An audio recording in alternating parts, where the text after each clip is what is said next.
আচ্ছা ভাই শোনো, তোমাদের ঘুম আসতেছে না? তোমাদেরকে একটা গল্প শোনাই, শোনো। তুমি তোমার সর্বোচ্চ দিয়ে চেষ্টা করো, সর্বোচ্চ দিয়ে পরিশ্রম করো, তাহলেই তুমি একটা ভালো ফল পাওয়ার আশা করতে পারবা, ভরসা করতে পারবা, অর্জন করতে পারবা। তুমি পরিশ্রম করলা না, পড়াশোনা করলা না, সারা রাত জেগে পাবজি ফ্রি ফায়ার খেললা, সে জায়গায় আরেকটি ছেলে একটি টেবিলের উপর লাইট জ্বালিয়ে সারা রাত জেগে পড়তেছে। আল্লাহ তাআলা কোনোদিনই চাইবে না তার রেজাল্ট খারাপ হোক, তোমার রেজাল্ট ভালো হোক। আল্লাহ তাআলা তাকেই দেবে যে সর্বোচ্চ পরিশ্রম করবে। তাই বলতেছি, তুমি তোমার সর্বোচ্চ দিয়ে পরিশ্রম করো এবং আল্লাহ তাআলার উপর ভরসা রাখো। ইনশাল্লাহ তোমার পরিশ্রমের ফল ভালো হবে। তুমি নিজেকে সবার মাঝ থেকে হারিয়ে ফেলো। তুমি কি হয়ে গেছো? তোমার এতই দরকার, তুমি এতই ইম্পর্টেন্ট হয়ে গেছো যে তোমাকে ছাড়া কিছুই চলবে না। তুমি বন্ধুদের সাথে আড্ডা না দিলে তোমার ফ্রেন্ডশিপ থাকবে না। না থাকুক এমন বন্ধুত্ব যে বন্ধুত্বের কারণে তুমি নিজেকেই চিনতে পারতেছো না। তুমি কি হয়ে গেছো? তুমি বিয়ে বাড়ির অনুষ্ঠানে না গেলে বিয়ে ভেঙে যাবে।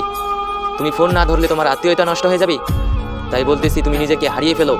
তুমি শুধু বর্তমান দুটো জিনিস চিনবা, একটি হলো বই, আরেকটি হলো ওয়াশরুম বা টয়লেট।